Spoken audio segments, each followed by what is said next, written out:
Uma vez mais, meus irmãos, nós estamos a pensar na família, sendo este o mês da família, e mesmo que hoje estejamos aqui também para celebrar a ceia do Senhor, não queremos deixar de pensar na família, porque, como todos nós bem sabemos, a família é uma instituição divina, não foi uma invenção humana.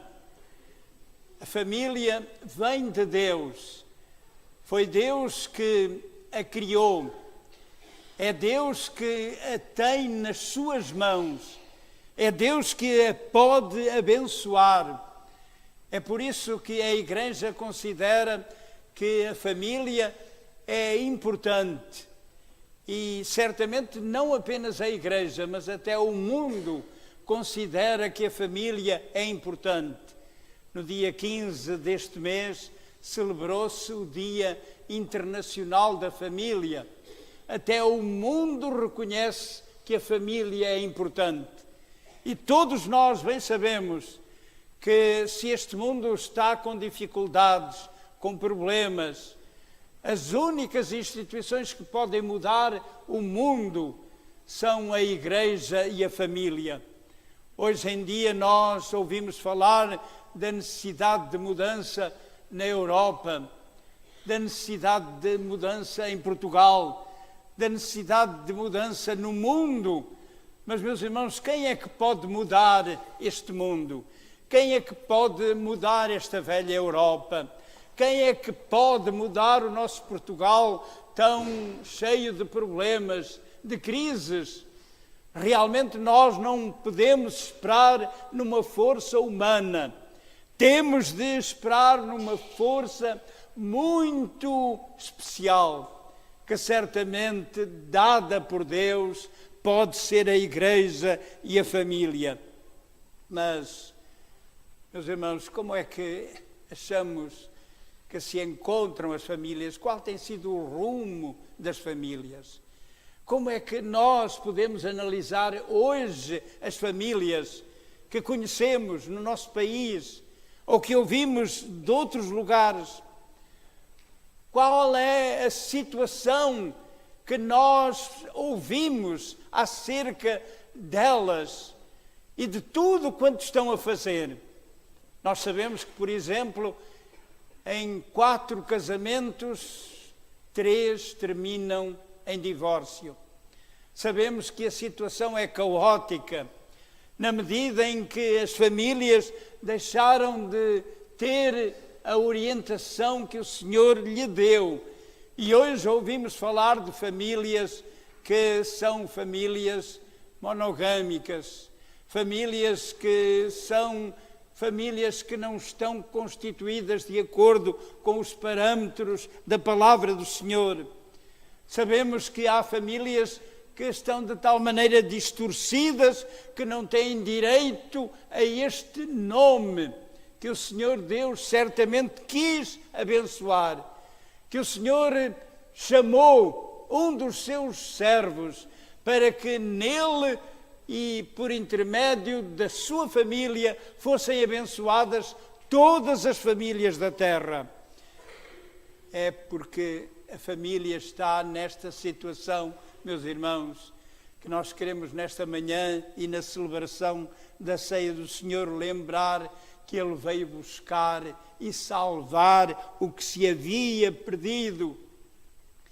A família perdeu o seu valor, é verdade, mas o Senhor Jesus veio para buscar a família, veio para salvar a família, e sabemos que Ele pode fazê-lo. Nós estamos a construir as famílias de uma maneira errada. O Senhor Jesus lembrou-nos numa parábola que o homem pode erguer a sua casa sobre a rocha, pode erguer a sua casa sobre a areia. E ele contou que um determinado homem, construiu a sua casa sobre a rocha. Quando vieram os vendavais, quando sopraram os ventos, quando veio toda a tempestade, aquela casa que estava construída sobre a rocha ficou firme. não foi abalada, permaneceu. Mas aquele que construiu a sua casa sobre a areia, esse nós bem sabemos que quando veio a tempestade, uma ligeira brisa deitou por terra a casa que estava construída sobre a areia. Aonde estamos nós a construir as nossas casas, as nossas famílias? Como erguemos nós o edifício dos nossos filhos, dos nossos netos? Como estamos nós, meus irmãos, a fazer nas nossas vidas o que o Senhor Deus nos pede, que é urgente que façamos, que é necessário que façamos com sabedoria. É por isso que o Senhor nos adverte na sua palavra: se o Senhor não edificar a casa, em vão trabalham aqueles que edificam. Se o Senhor não edificar. Era assim que iria começar o discurso do presidente Kennedy, quando foi assassinado em Dallas. Ele ia fazer um discurso que certamente seria um discurso célebre, mas foi o discurso que não chegou a ser feito. Ele não chegou a dizer: se o Senhor não edificar a casa, em vão trabalham os que edificam. E sabemos que muitas famílias na América realmente não estão a edificar convenientemente as suas famílias, as suas casas, porque o Senhor não tem estado a orientar, a dirigir tudo quanto era necessário que se fizesse. Nosso Mestre nos adverte, meus irmãos, de novo: sem mim nada podeis fazer. Nós não podemos fazer nada. E naquilo que é tão importante como é a constituição da família, não podemos fazê-lo sem a ajuda do Senhor, sem o auxílio do Senhor, sem a sabedoria do nosso Deus. Aqui bem perto de Lisboa, numa terra chamada a Ruda dos Vinhos, um homem construiu um lindo chalé. É lindo, de facto. Ele construiu esse chalé com todos os recursos, com todos os bons materiais, fez um edifício realmente belo, mas construiu mal. Não se preparou convenientemente para indagar acerca do terreno aonde ia construir. E quando o prédio estava praticamente pronto, já totalmente acabado, a casa começou a deslizar. O terreno não era seguro e a casa lá está, ainda hoje, mas inabatável. Não pode de maneira nenhuma ser utilizada, porque ela não tem segurança, não ficou firme, não está de modo algum preparada esta casa para ser uma casa habitada. Meus irmãos, como é que nós estamos a construir as nossas casas? Como é que nós estamos a construir as nossas vidas? O Senhor Jesus veio para nos auxiliar. Ele mesmo diz: eis que estou à porta e bato. Se alguém ouvir a minha voz e abrir a porta, eu entrarei, e com ele cearei e ele comigo. Ele quer realmente fazer parte da nossa vida. Vem ter conosco. Ele vem querer ajudar a cada um de nós na solução deste tão importante problema. Ele garante: eis que estou convosco todos os dias, até à consumação dos séculos. Mas como é que nós o tratamos, meus irmãos? Nós tratamos o Senhor Jesus como um mero visitante, que nos visita de vez em quando na igreja, que nos visita de vez em quando numa breve oração em casa, antes de sairmos para o trabalho. Mas Ele quer habitar, Ele quer fazer parte, Ele quer realmente estar connosco todos os dias. Ele quer auxiliar-nos na solução dos nossos problemas, nas nossas grandes decisões. É por isso, meus irmãos, que a Escritura Sagrada nos fala que numa determinada ocasião o Senhor Jesus pede uma casa. Ele não tinha onde reclinar a sua cabeça. Ele mesmo afirmava: as aves dos céus têm os seus ninhos, as feras têm os seus covis, mas o Filho do Homem não tem onde reclinar a sua cabeça. Mas, curiosamente, só uma vez o Senhor pede uma casa. E isto nós encontramos no Evangelho de São Lucas, no capítulo 22 e no verso 7. Vou pedir aos irmãos que abram as vossas Bíblias durante alguns instantes. Evangelho de Lucas, capítulo 22, verso 7 até ao verso 20, que nos diz o seguinte: chegou, porém, o dia dos asmos, em que importava sacrificar a Páscoa. E mandou a Pedro e a João, dizendo: ide, preparai-nos a Páscoa, para que a comamos. E eles lhes perguntaram: onde queres que a preparemos? E ele lhes disse: eis que quando entrardes na cidade, encontrareis um homem levando um cântaro de água. Segui-o até à casa em que ele entrar. E direis ao pai de família da casa: o mestre te diz: onde está o aposento em que hei de comer a Páscoa com os meus discípulos? Então ele vos mostrará um grande cenáculo mobilado. Aí fazei preparativos. E indo eles, acharam como lhes havia sido dito e prepararam a Páscoa. E chegada a hora, pôs-se à mesa e com ele os 12 apóstolos, e disse-lhes: desejei muito comer convosco esta Páscoa, antes que padeça. Porque vos digo que não a comerei mais, até que ela se cumpra no reino de Deus. E tomando o cálice, e havendo dado graças, disse: tomai-o e repartiu entre vós. Porque vos digo que já não beberei do fruto da vide, até que venha o reino de Deus.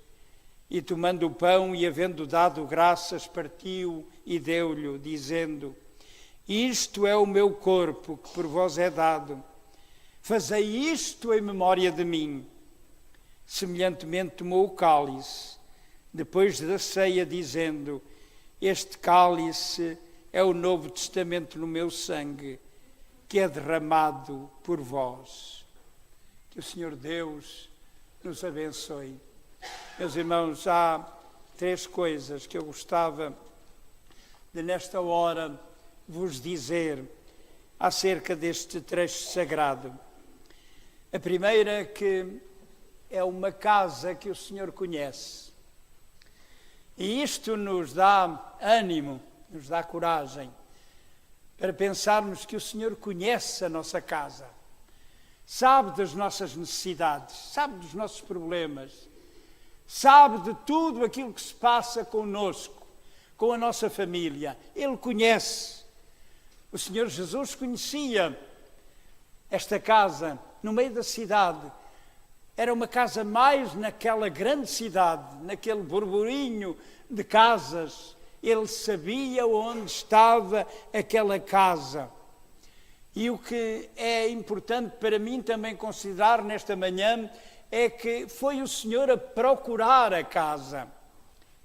Meus irmãos, fiquemos alegres nesta manhã, porque o Senhor toma a iniciativa. Ele vai procurar-nos. Ele sabe daquilo que precisamos. Ele vem ter connosco. Ele não nos abandonará, Ele não nos deixará.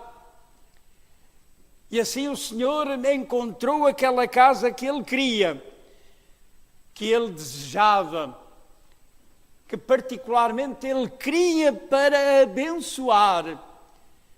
Quando o Senhor nos procura, nós podemos ter a certeza que Ele nos procura para nos abençoar, para nos ajudar, para nos auxiliar, para nos dar a orientação que nós necessitamos para verdadeiramente sermos felizes. E naquela casa Ele desejou o cenáculo. O cenáculo era o lugar mais alto da casa. Era habitualmente o melhor lugar da casa, mas sobretudo o mais alto. E foi esse lugar que o Senhor Jesus pediu para si.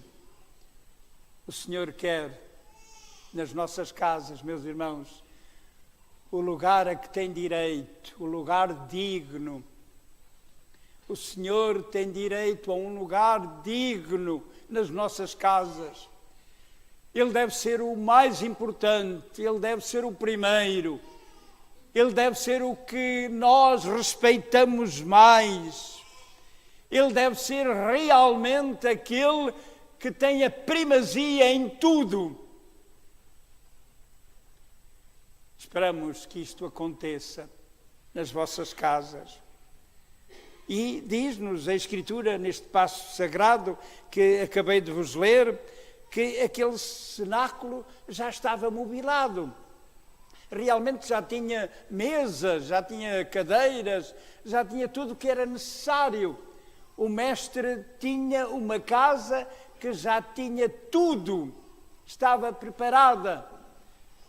Meus irmãos, o que é que nós destinamos ao Senhor?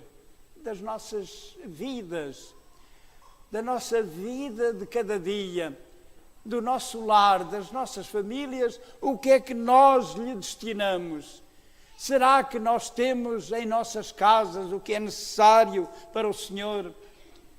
Será que nós estamos a dar ao Senhor o que Ele realmente necessita? Mas, curiosamente, o Senhor pede aos discípulos para fazerem os preparativos. São eles que têm de fazer alguns preparativos. Alguma coisa tem de ser preparada na casa.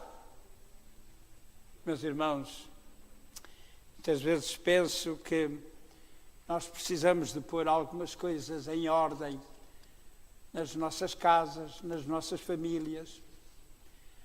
Será que não há necessidade de nós reconsiderarmos o que tem sido a nossa vida em família? Será que temos tudo em ordem? Já fizemos todos os preparativos, os adequados, os necessários, para que o Senhor seja exaltado, servido, honrado? Já pensámos que tudo quanto estiver em mim, eu irei amar mais a minha esposa, irei amar mais o meu marido, irei destinar mais tempo aos meus filhos. Tudo quanto estiver em mim, eu irei procurar que haja harmonia na família, que haja um bom entendimento entre a minha sogra, o meu sogro, todos os meus familiares, mesmo aqueles que não têm mostrado grande amor, grande simpatia por mim. Será que nós já colocamos tudo em ordem, como devíamos, como devemos? E o Senhor lá foi ao cenáculo, preparado, mobilado, sobretudo para uma doce comunhão. O que Ele queria era estar com os seus discípulos, e de tal maneira que a Escritura nos diz que desejei muito comer convosco esta Páscoa. Meus irmãos, a segunda coisa que vos queria dizer é que esta casa se transformou. De repente entrou uma luz naquele cenáculo, e esta casa transforma-se em templo. De repente ali começa a ser anunciada a palavra do Senhor. É o próprio Senhor que ali está. É ali que se anuncia que nós somos peregrinos em terra estranha, que somos escravos, mas que fomos libertados. É ali que se recorda realmente a gloriosa mensagem da cruz. Ali lembra-se que o reino de Deus tem de fazer parte da nossa vida a cada momento, em cada circunstância. Um outro facto que eu gostaria de apontar esta manhã é que esta casa se transformou numa maravilhosa escola. Diz a Escritura Sagrada que João abeirou-se do mestre e fez-lhe uma pergunta: Mestre, quem é? Quem é que vai fazer isto? E de repente aquela casa tem o conhecimento necessário, tem a capacidade de entender aquilo que se vai passar. Ali naquela casa se aponta realmente o verdadeiro valor da vida e se afirma de uma maneira cabal, completa, que a vida realmente merece ser vivida como o Senhor determinou, porque Ele é o pão da vida, o pão que pode satisfazer. É uma casa de alto refúgio, com tantos problemas, meus irmãos. Ali estava aquele que era a rocha inabalável, aquele em que nós podíamos confiar, aquele que realmente nos iria dar tudo quanto nós necessitávamos e muito mais além daquilo que nós podíamos imaginar. É por isso que nesta hora eu quero pedir ao Senhor que nos ajude a fazer das nossas casas uma casa semelhante a esta. Ou então que nesta altura nós procuremos construir uma casa que seja, neste mês de família, uma casa ideal, que tenha, por exemplo, como que a porta de Jacó, que dizia: esta porta não é senão o céu. Que haja realmente uma porta para o céu. Ou uma janela de Eliseu, como Eliseu, abrindo a janela ao seu pajem, pôde encontrar na montanha o exército divino, o exército que veio acampar-se para defender o seu povo, para defender os seus filhos. Ou que a nossa casa tenha um teto semelhante ao teto de Estevão, mesmo apedrejado, mesmo sofrendo, olhando para cima, ele via Jesus. Que a nossa casa possa ser, meus irmãos, uma casa realmente onde o Senhor esteja presente, onde abençoe as nossas almas, onde conduza a cada momento as nossas vidas.